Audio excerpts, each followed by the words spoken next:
মোৰ সম্বন্ধীয় ভাইটি হয়। মোৰ খুৰা নিজা খুৰা নহয় আৰু গাঁৱৰে এজন খুৰা, তেখেতৰ ভাইটি হয়। ক'ত গুলি লাগিলে? গুলিটো আপোনাৰ বাওঁ ছাইডে লাগিছে তাৰ, এনে ডক্টৰে কোৱা হিচাপে পিছফালে লাগিছে। পিছফালে লাগি পেলাই এইফালেদি ওলাই গৈছে গুলিটো, ঠিক কান্ধৰ ওচৰেদি। আৰু আমি খুব ভয়ে খাইছিলোঁ আচলতে।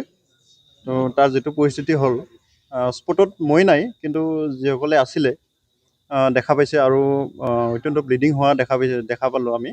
মোক মোবাইলত ফটো মাৰি দিলে। তাৰপিছতে মই ততাতৈয়াকৈ আহোঁ মানে তেওঁলোকে আপোনাৰ পুলিচৰ গাড়ীতে আনিছে অৱশ্যে, মুছলপুৰ আমাৰ যিখন হস্পিটেল আছে, চৰকাৰী হস্পিটেল, তো তালৈকে আনি তাতে প্ৰাথমিক চিকিৎসাখিনি হ'ল আৰু তাতে চিটি স্কেন বা অন্যান্য হেৰিখিনি কৰিলে। তাৰপিছত তেওঁলোকে GMCHলৈ মানে হেৰি কৰি দিলে। কিন্তু আমি ৰাস্তাতে গম পালোঁ যে আমাৰ উপায়ুক্ত মহোদয় বাক্সাৰ, তেখেতৰ নিৰ্দেশমৰ্মে এইমছত অনাৰ কাৰণে যোজা কৰা হৈছে। আৰু আমাৰ এম্বুলেঞ্চৰ ড্ৰাইভাৰজনে সেইমতে আমাক ক'লে যে আমি এইমছলৈকে যাম। তো এতিয়া কণ্ডিশ্যন মোটামুটি ঠিকে আছে। অস্ত্ৰোপচাৰ হৈ গ'ল? অস্ত্ৰোপচাৰ হ'ল। অস্ত্ৰোপচাৰ মানে বিশেষ হেৰি নহয় আৰু তেখেতৰ যিটো গুলিৰ মানে ফুটা হৈছিলে, সেই ফুটাত পানী জমা আৰু ব্লাড জমা হোৱা বুলি কৈছে ডক্টৰে। আৰু সেইখিনি পাইপৰ জৰিয়তে ওলোৱাৰ তেওঁলোকে খুব ততাতৈয়াকৈ অৱশ্যে ব্যৱস্থাখিনি কৰিছে, ভাল লাগিছে এইখিনি।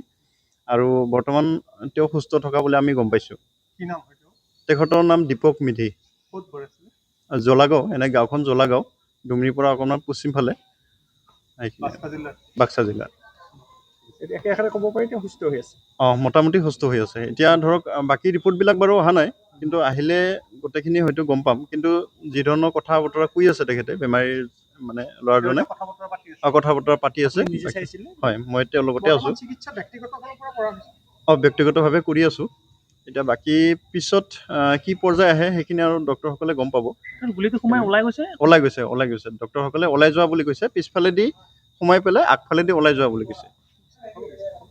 যিকোনো খবৰৰ বাবে যোগাযোগ কৰক 7099017330 লগতে 7099017110 নম্বৰত।